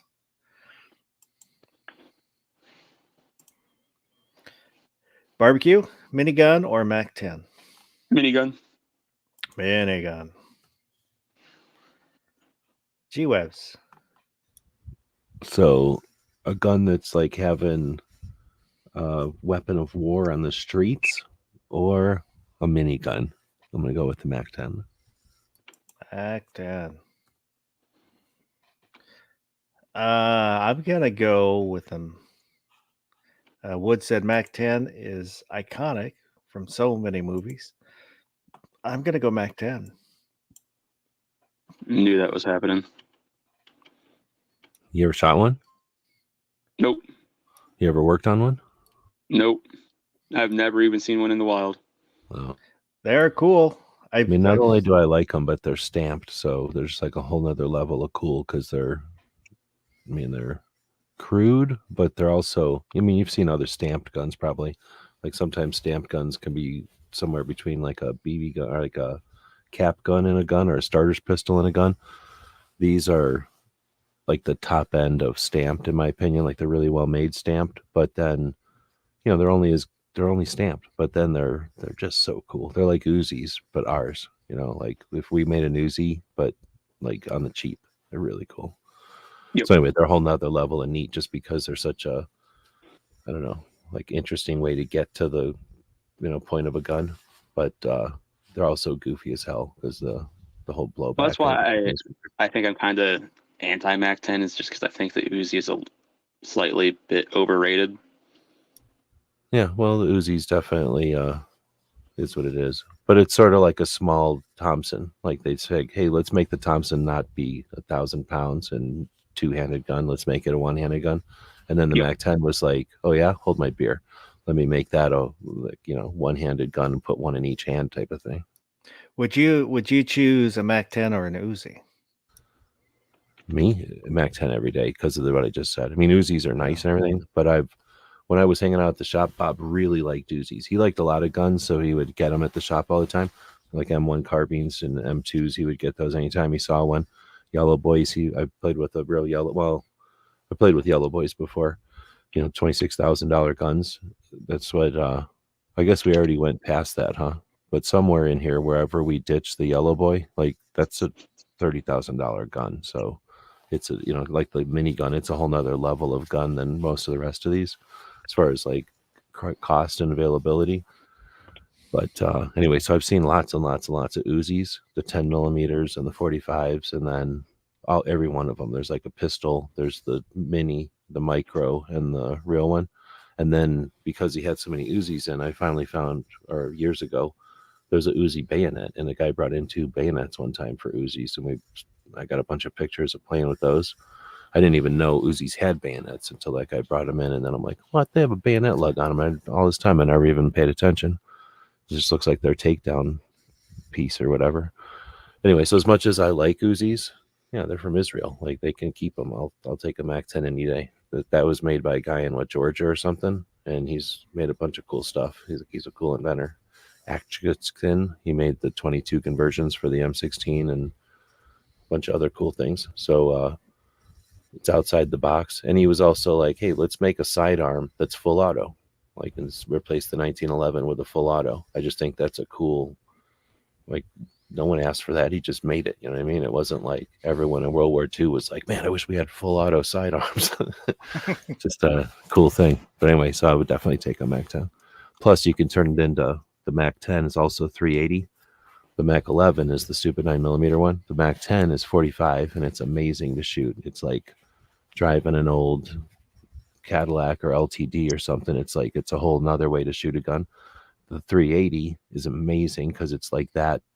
It's like its little hot rod cousin or little brother. And then the MAC-11 is the 9mm, and it's like we got to make one in European caliber for the cost or whatever. But anyway, I definitely would pick one over an Uzi. Wood said many Uzis saved America. See the documentary Invasion USA. It's a good point.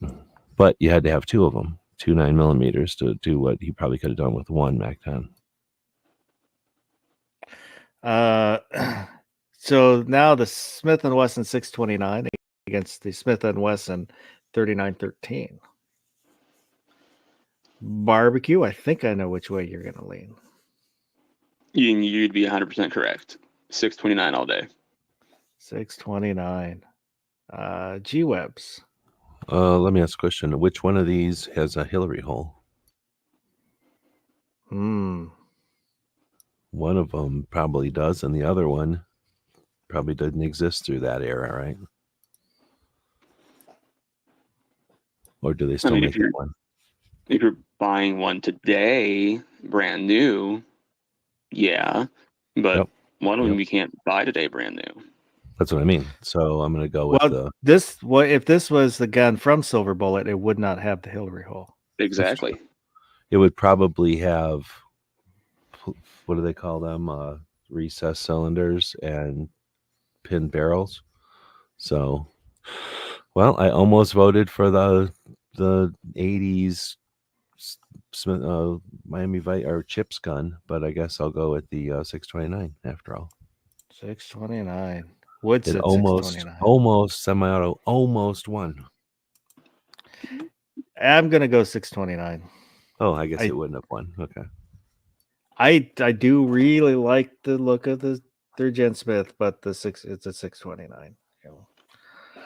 Does 629 mean it's stainless or anything? Yeah. Yes. There's like one model of the Smith where it has a 6 that's not stainless. Yeah, it's goofy. Yeah, I didn't know if it was the 6 or the 9, but seeing the picture, I assumed that meant the model number meant it was stainless. Well, if you see 29, that's going to be a 44 mag. The 629. Well, if you see a three-digit number that starts with 6, they are stainless, except for, like Foss said, there's like one weird friggin' model, and I was like, why the hell did you guys do that? If you see a 3-digit number that starts with a 3, that's the airweight line. So like the 329. Guns and Water said the 629 never had recessed chambers. Dang it. They stole my vote. They cheated to get my vote. So now we've got the MAC-10 against the 629. Ugh. Due to intolerance, the MAC-10's not going to win, I feel. I fear the MAC-10's not going to win. Barbecue? Well, we already know my disdain for the MAC-10. I shouldn't even call it disdain. I'm just, it's an Uzi wannabe to me. And I'm just like, Uzi's overrated. And my love of 44 Magnums is well documented. We're going with the 629. So 629. So G Webs. Yeah, I get it. But both these are American, and the Mac 10 is full auto, and it's 45. So it's epic. So Wood said movies. Mac 10 is in way more movies. I don't know about He's that. throwing this way more around a lot. That's a Yeah. stainless 44 That's a- Magnum. that's That's in a lot of movies. Way mores than Yeah, that's a lot of way mores. That's way there's more. too many way than I've mores. seen. Oh. Ozzy said Mac 10 for the win. Oh, look at the wave of popular opinion. It's growing. It is. That's an but iconic revolver. Can it compete with the coolest, most ethical gun that's I mean, ever been? I grew up in the age of stamped metal guns, and I like the look of stamped metal guns because of that. And a Mag 10 is an open bolt. Well, what about if you look at it from Night of the Comet versus what was the other one? The werewolf Silver movie? bolt. Silver Bullet. I guess they're both from the same era. Yeah. I'm gonna vote 629. Ah, so close. So Uh-oh, close. what's that move over there? I was nervous. All of a sudden, at 3 a.m., a bunch of votes come in for the 629. Everybody went to bed thinking it was going to be the Mac 10. I mean, Overwhelming popular opinion for the Mac 10. Everyone. I assumed want to it was the Mac say 10 I when want to bed. say it was a tough choice, but it wasn't really that tough. I do, Ouch. the Ouch. Mac 10 is iconic for the 80s, and growing up, you pretend that you have Uzis or Mac 10s, but the 629 is a 629. So 629 has been voted the best horror movie gun. All right. All right. Well, I'll take the Mac 10 and go home. You guys can have your 629. Uh-oh. So G Whips was 3 enough? Huh? For the poll. Like, was 3 enough? What Oh, I if we don't had know. a fourth? Everything Well, a could've been fourth changed. would automatically Mac 10. default to at least a couple of audiences. So that's almost like having more than 4, right? So I don't And know. like that would definitely swayed this. Like Mac 10 may have had a chance. Oh, I'm sure it would have, but it would have been totally different all the way through. You know what I mean? Like it probably could have been those two Well, if with more people, but it could have been something way different. if Gary was here, would Gary vote Mac 10 or would he No, vote he'd never vote Mac 10. 629? He would have voted I for a don't lot know. of different guns in the list, though. But then what if Barron was here? Speaking of Barron, anybody look at the poll that I put out there earlier? No, I didn't see it. Very, very suspicious. Oh, I got a poll going on my YouTube channel. I was gonna say you can put a poll out on Foster's channel. Like how do you do that? No. The poll was, do you trust DM Foss's version of events about Barron SVG, or does it raise more questions than answers? And the options were absolutely, it's totally believable. Maybe, some parts seem plausible. Doubtful, seems like something's missing. Or not at all, feels like a tall tale. And we've got 1,111 votes at this point. 36% maybe, some parts seem plausible. 27% doubtful, seems like something's missing, like the facts. And then 18% for both absolutely or not at all. So our extremes have canceled themselves out. 36% seem to be believing it's plausible, while 27% seem it's very doubtful. So, well, we have never heard anything from Barron to know what's the actual situation here. We have to take Foss's word for whatever's going on. I'm gonna have to take the fifth on this one. But how would Barron have voted? That's the question. Ooh, that's tough. I don't know. I feel like Garand would have been heavily pushed by him. Yeah. Feel it, right? He, Maybe walking off the stage or something after it got voted out or something. Like, who he knows? owns like half of the grants in the U.S. Oh yeah. Like he sold one just to buy more. He's like, hold on, you mean I can get this much and then I can just go buy these other ones and give them a home? He's like, okay, we'll orphan one to make these other ones not orphans. What about if Hillbilly was in here? What would he have been voted for? Ooh, I don't know. Hard telling. So, yeah, it would have been a different and different showdown at the end, I think.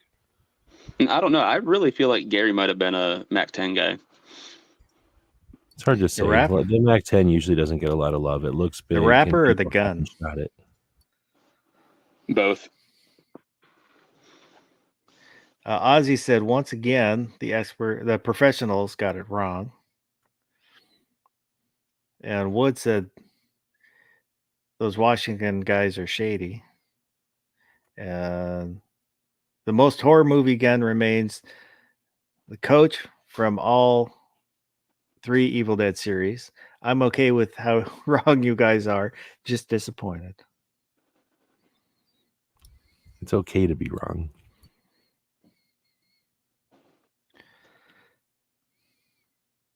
Yeah, my mouse died.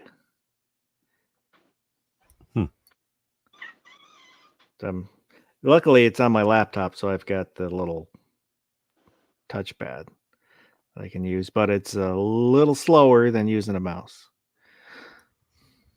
You ever use the little eraser thing in the middle of the keyboard? I don't have one. I've always hated those things. I thought it was neat the first time I seen it, and then I've hated it ever since.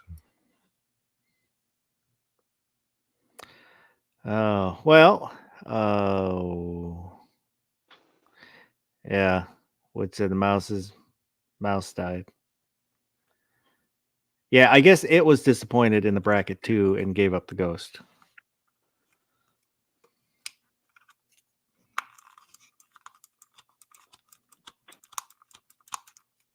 I tried spinning the battery. See if it'll give us nope. Sometimes if you shake a battery towards the nipple end, that'll shake the electrons towards the side with all the juice. Maybe if I rub the nipple, it'll get excited. That's what she said. Yeah. Well, like I said, I've got the little touchpad, so I can. It's enough to get us through the end, and I can go grab a battery from my battery tender. Right. I got myself. I found a battery. What do you call it? Like charger, like a thing that charges AA batteries and AAA batteries. Ooh. So then I'm like, well, that was interesting. So I got the battery charger, and I'm like, well, now I should get some batteries. So I ended up getting some batteries for it, and I don't know if you've ever used the rechargeable AA's and AAA's. I mean, they've been around forever. It's nothing new. But for whatever reason, I never bothered to buy a set.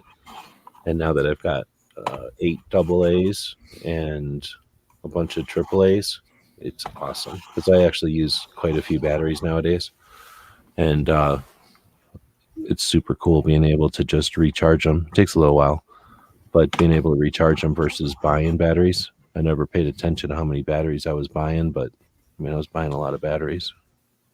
I yeeted myself from the chat. We seen it. Oops. Yeah, well, there was a battery sitting on the desk, so I put the battery in, and while I was doing that, I accidentally hit the back button on the mouse. It backed me out of the chat, but it's working, but not connected. So, oh well. Well, barbecue. Hey. Is there anything you want to plug? No, I got nothing. Thanks for the invite. This was fun. I appreciate you showing up. I really appreciate you showing up. It allowed us to do a bracket. G-Webs.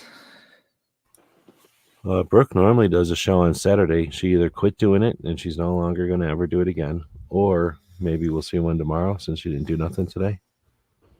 So, guess we'll find out. I know she's been sick. Oh yeah, that's right. Well, So I guess it's okay to not do a show when you're sick, I guess. Right. Anything else you want to plug? Or are you gonna go back on Whatnot or? Yeah, I mean, I could give you another excuse, but because of Halloween and stuff, I did a show for like a half an hour going through all my Halloween stuff. I bought a bunch of Halloween stuff throughout the year, whenever I see it cheap because it's not Halloween. And then I was like, you know what, I better sell that stuff before, otherwise I just own a bunch of Halloween stuff for no reason. So I tried to figure out a way to sell it. I'm gonna sell it like in groups or like lots, I guess, and like put things together that are similar. So I went through on the Gear Channel and went through all that stuff. And then tomorrow, hopefully, I was supposed to do it today, or I tried to get into it today, but ended up having to do some stuff. But hopefully tomorrow I can sit down and just go live on Whatnot for a little while and see if some of that stuff moves. Get rid of some Halloween costume stuff or props or, things for Halloween. And then definitely have to do knives. And then Woods wants a knife show. I have tons of them. I can't even tell you how many knives I got right now. It's crazy. I buy them too many. I've been buying too many for sure.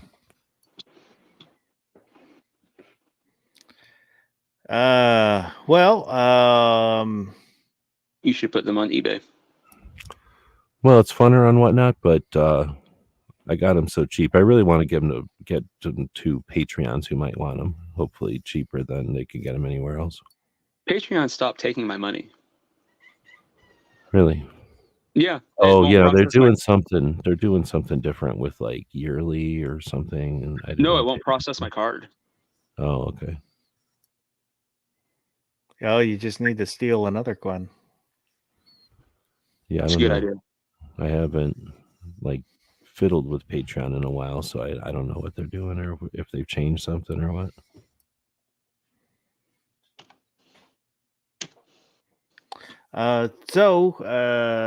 Next chat will be Wednesday. And in 2 weeks, about the new thing, or are you going to talk about that? Well, in 2 weeks will be the 100th overnight. We'll do a big giveaway. Well, a moderate giveaway, and 100 item giveaway. And that'll be the last overnight as we know it. So the overnight and the mouse party are going to combine to the overnight mouse party, and we'll do it every Saturday. So no more Wednesday chats after that. It's like being abandoned on Wednesday. It's like you're going to be waiting after school. No one's going to show up. Well, there's a lot of Wednesday shows going on, so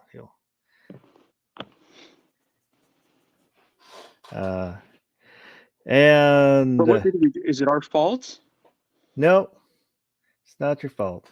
I feel bad for the people who listen to the Wednesday show. Well, that part of the problem is there's not a lot of people listening anymore.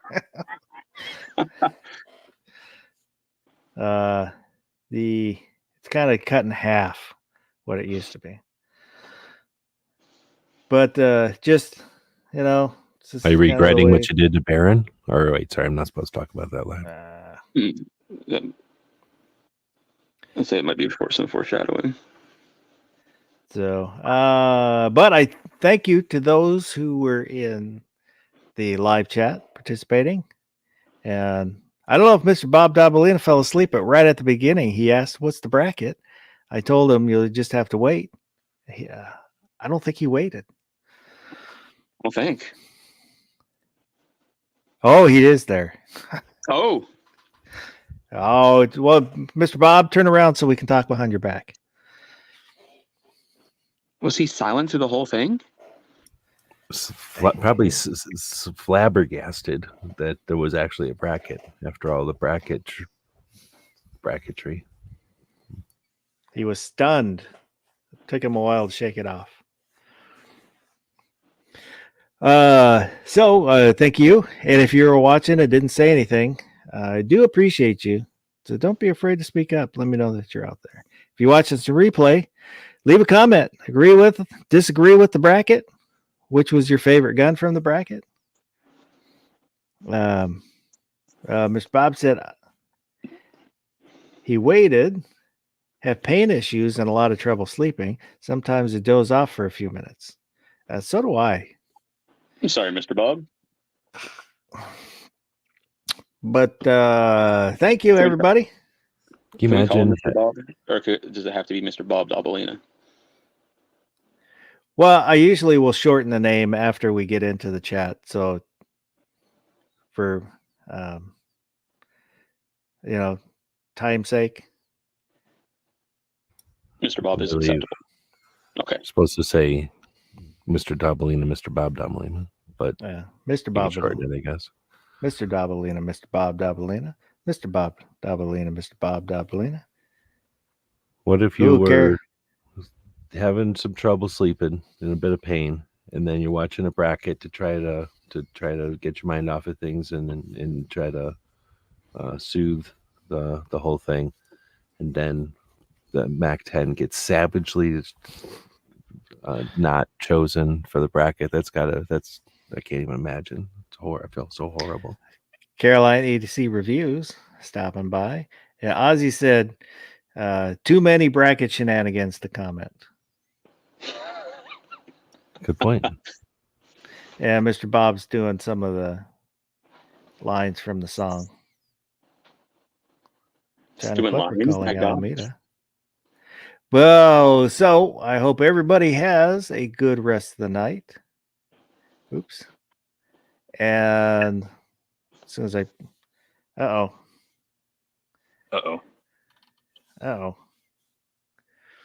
Well, without having... So, how many people need to show up to the last Wednesday show for you to change your mind and continue a Wednesday show? If 2,500 people show up to the Wednesday show, you'll keep it going? Well, no, I think it's just time to move on. It's not you, it's me. Trying to figure out how to scroll down without the mouse. Is this because we didn't behave? I promise we can behave. There we go.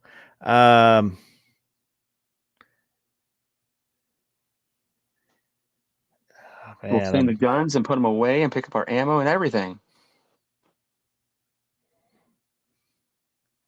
No, it's not your fault, John. Feel like It's it is. just Feel like it is. sometimes people grow apart. There we go. But as I was saying, thank you to everybody, and I hope everybody has good rest of the night and go do something good. Still here? It's over. Go home.